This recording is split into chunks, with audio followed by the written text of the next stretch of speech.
Welcome to the next issue of Crowsdale Podcast. We're so glad you're hanging in with us as we go through this process, just so you'll meet people from Crowsdale and wherever.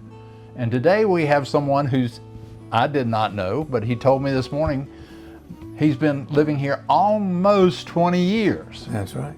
That's amazing. But anyway, this is S.T. Kimbrough, lives down behind the main building, Susanna Drive. And I first heard of him because Barbara and I lived on the other end of Susanna Drive, and he was always disappearing in the summertime. You know, he was gone. Anyway, recently you sang with the chorus and the band, or not band, but you know, all those musical people. What turned you on about trying to become a musician or performing? Let me put it that way. Oh heavens, that was super simple. I grew up in a musical family, and my mother was a concert pianist, made her debut when she was about 16 or so. My father had a marvelous baritone voice, and that whole family was very musical, as a matter of fact. So as a child, we had subscriptions to whatever was going on musically. I lived at that time as a child in Birmingham, Alabama, so the concert series we went to, or to the symphony, or when the Metropolitan Opera toured, we went to the opera. And so it was just, I thought that's what all children did. And because it was a natural thing for my family to do. And so I went along. And you did? Yeah. And you've been in music ever since, haven't you? Yes, pretty much. I would, how should I say it? Not that one had to be a performer, but that somehow or another, if you didn't enjoy music to some extent, you were missing half your life. Whether you were performing or not, or simply enjoying hearing it. The value that music has in our lives, my parents certainly conveyed to us without having to say it. That's good. Okay.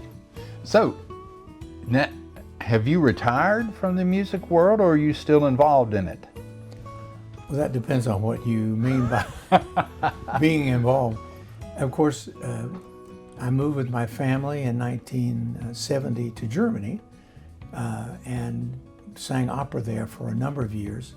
And so we were almost, you might say, as a family involved in music.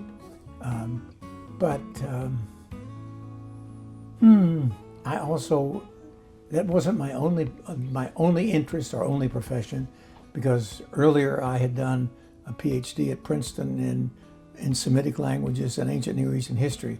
And so I had more than one interest, for which I was very grateful, because I came across many friends in the music world. That was the only thing they did, and when they could no longer do it, they were completely depressed. And I was thankful that would never happen to me. So you taught? I taught Hebrew and Greek and ancient Near Eastern history at Princeton Theological Seminary for a time before we moved to Germany. And I was fortunate enough, when it was really an interesting coincidence, that there's an interesting part of German university education. It's called the Institut für Religionswissenschaft. And all that is really is a department of comparative religion, because the major universities, because they're two state churches, have a theological faculty, a Roman Catholic faculty, and a Lutheran faculty. But the institute teaches whatever they don't teach. So Dead Sea Scrolls or other aspects of ancient history.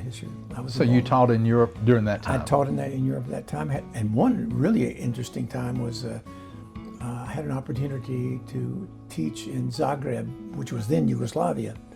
I would commute down on Sunday usually, teach on Monday or Tuesday, and then fly back. But it was during the time of Tito. Tito was still in power.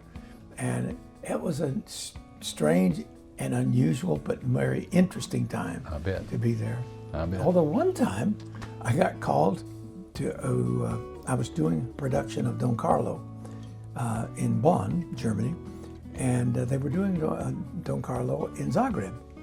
And I got called and asked if I could come and fill in for the baritone who was either sick or away. So I went to do that and arrived at the Opera House, and one of the directors came to me and said, "Do you speak Serbo-Croat?" I said, "Pardon me?" I said, this opera is in Italian. He said, "Yeah, but it's performed here in Serbo-Croat."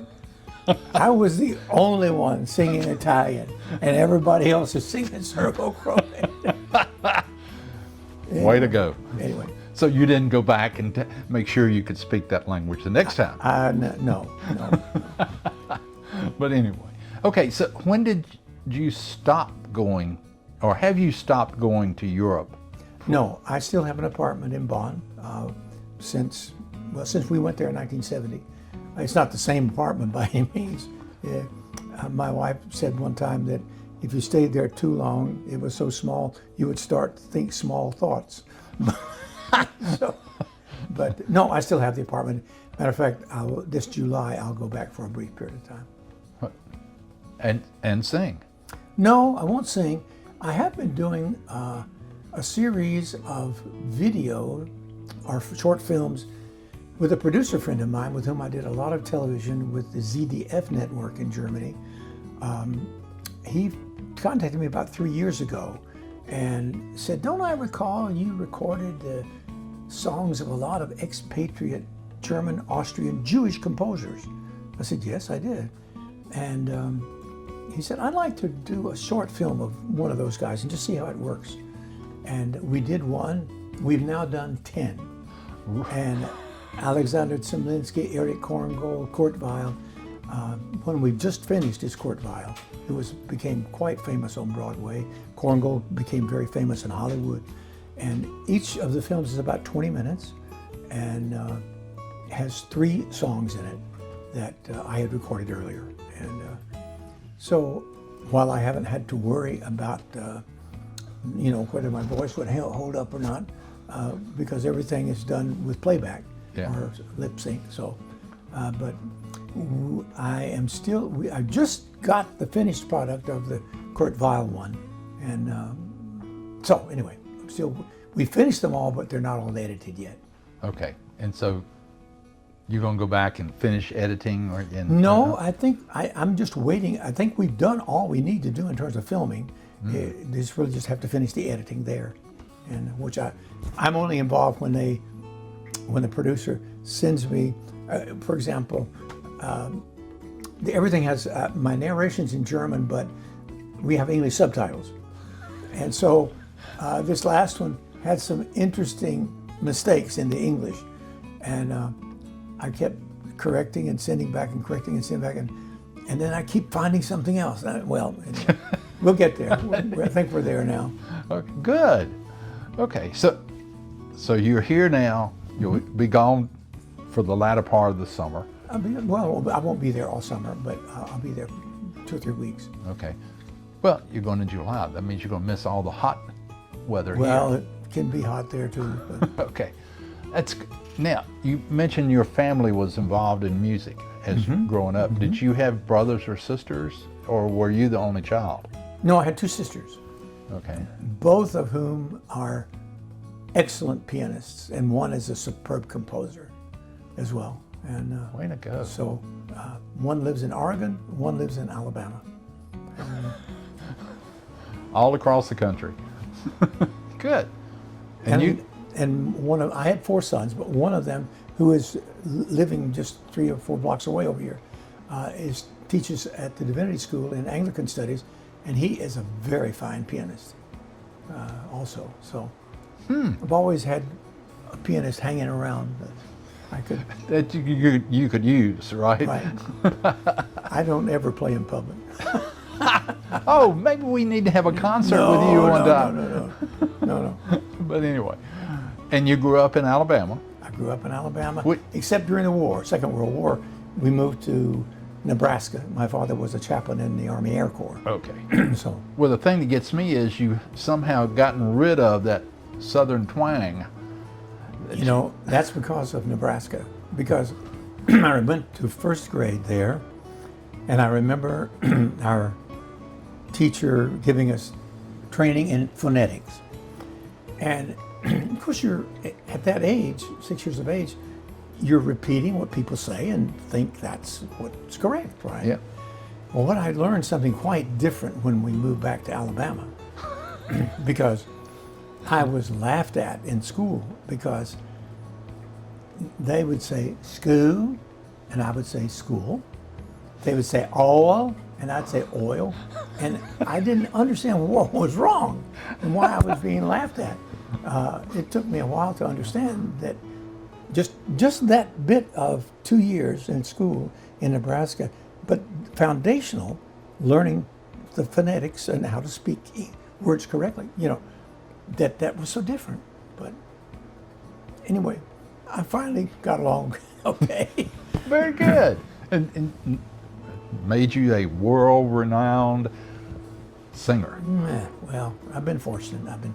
You have, because when you used to go back in the past, how many performances did you do when you were younger in Europe?